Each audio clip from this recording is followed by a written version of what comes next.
Senior صحافی و تجزیہ کار زاہد فرم ملک۔ السلام علیکم سامعین،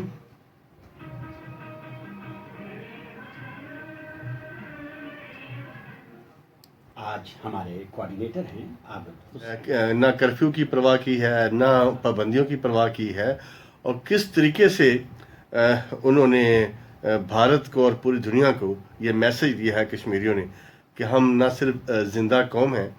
بلکہ آزادی کے متوالے ہیں، اور آزادی سے کم قیمت پہ وہ کوئی چیز نہیں مان رہے۔ کیا کہیں گے کل کے ان کے اس ایکشن کے اوپر، اس میسج کے اوپر؟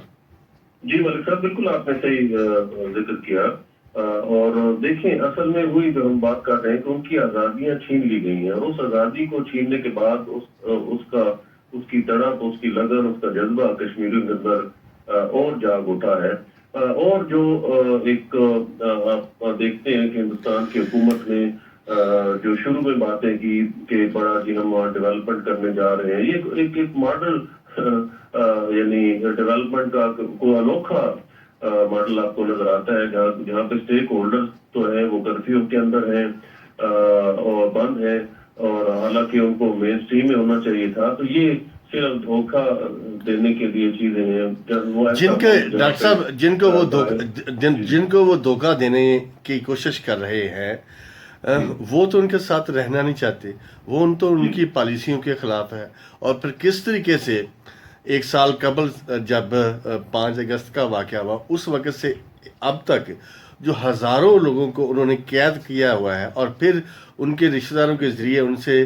انسانی حقوق کے جو لوگ ہیں ان کی بات کرتے ہیں، جو کشمیر کی بات کرتے ہیں، جو آزادی کی بات کرتے ہیں، جو آزادی کے متوالے ہیں، چھوٹی عمر سے لے کے 80 سال تک ان کو قید کیا ہوا ہے، اور پھر کیسے کہہ سکتا ہے بھارت کے وہاں پہ ڈیولپمنٹ کر رہا ہے؟ آپ کہہ سکتے ہیں کہ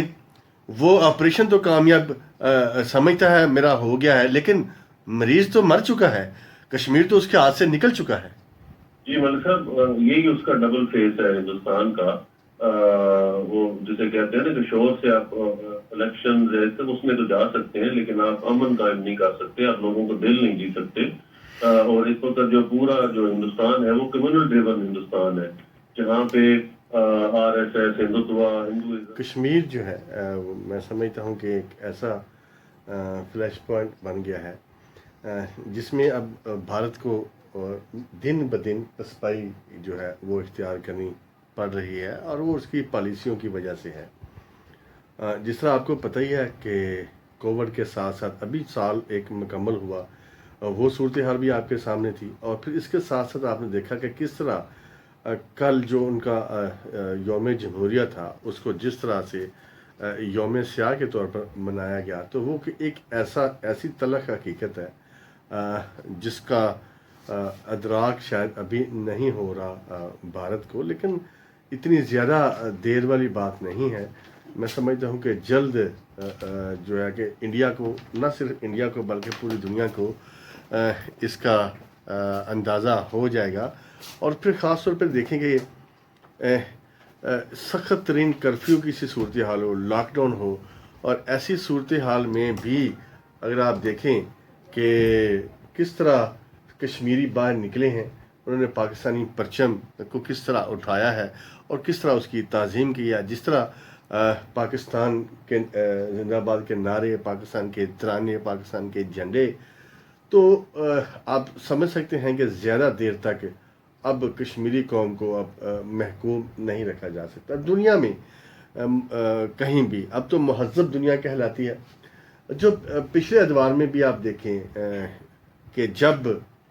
کوئی کسی کے ساتھ نہ رہنا چاہے تو زبردستی کوئی کسی کے ساتھ نہیں رکھ سکتا، ایون کہ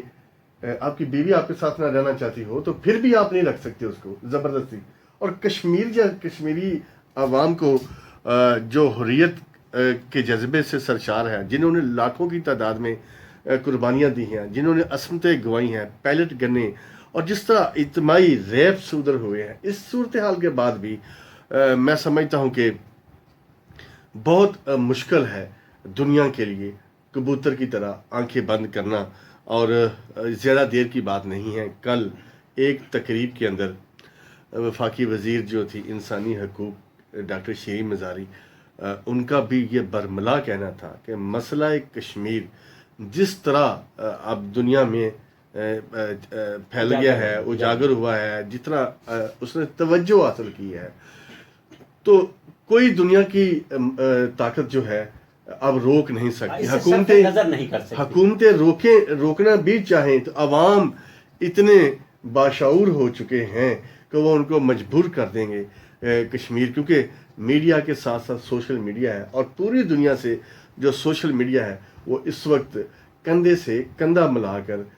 کشمیر کے ساتھ، کشمیریوں کے ساتھ، کشمیر کاز کے ساتھ کھڑا ہوا ہے. اور میں سمجھتا ہوں کہ وہ دن بہت قریب ہے. اللہ کرے کہ ہماری بھی آنکھیں دیکھیں کہ کشمیر آزاد ہوتا ہوا، اور پھر ہم ان آزاد فضاؤں میں جا کے پھر سے سانس لیں جس دھرتی کو ہم میرے آباء و اجداد چھوڑ کر آئے تھے. تو ہمیں تو، مجھے تو خاص طور پر جو صورتحال نظر آ رہی ہے کہ کشمیر جو ہے وہ آزادی کی طرف دن بدن بڑھ رہا ہے، اور جو انڈین گورباچوف ہیں، جو انڈین پرائم منسٹر کسائی، جو انسانیت کا دشمن ہے، وہ ہی اس بات کا، اور ان کی جو جماعت ہے اور جو ان کا نعرہ ہے ہندوتا کا، وہی نہ صرف کشمیر، میں سمجھتا ہوں کہ بھارت کے ٹکڑے ٹکڑے کرنے کے لیے ان کی پالیسیز کافی ہیں. زاہد ہمارے ساتھ اس وقت موجود ہیں.